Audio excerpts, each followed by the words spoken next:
এই শীতকালে বাজারে প্রচুর পরিমাণে শিম পাওয়া যায়।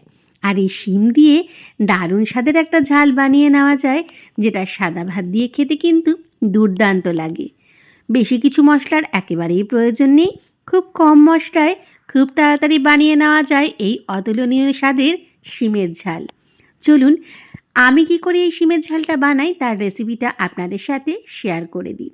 প্রথমে আমি শিমগুলো দুটো ভাগ করে কেটে নিয়েছি, দুপাশের শীতটা বাদ দিয়ে। তারপর সর্ষের তেলে কালো জিরে ফোড়ন দিচ্ছি, আর দিচ্ছি একটা মাঝারি সাইজের পেঁয়াজ কুচি। পেঁয়াজটা একটু নেড়ে চেড়ে নেব। তারপরে এর মধ্যে দিয়ে দেব আমি কেটে রাখা শিমগুলো।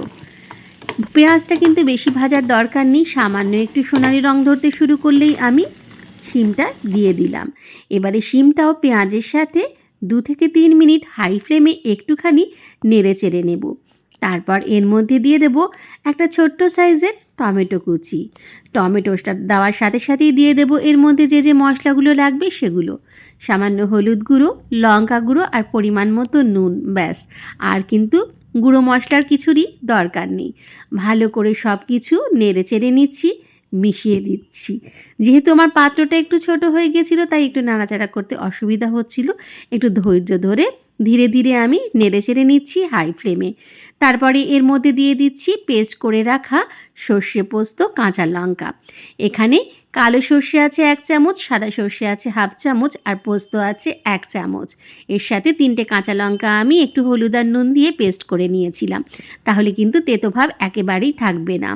সাথে দিয়ে দিলাম মিক্সিং জারে লেগে থাকা মশলার সাথে একটুখানি জল, যাতে শিমটা সেদ্ধ হয়ে যায় সেই অনুপাতে জলের ব্যবহার করেছি।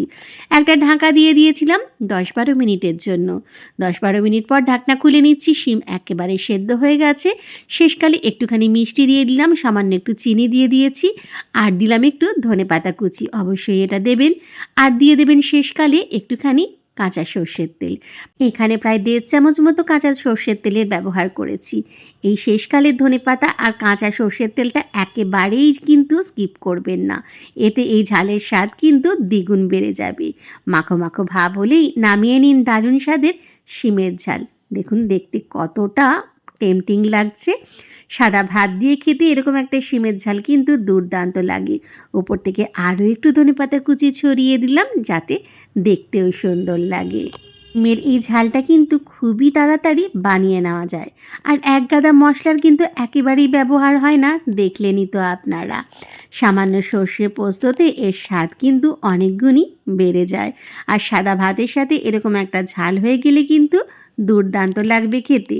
তাহলে আর দেরি কেন, শীত থাকতে থাকতেই বানিয়ে ফেলুন এই দুর্দান্ত স্বাদের শিমের ঝাল। রান্নাটি ভালো লাগলে অবশ্যই বানিয়ে দেখুন।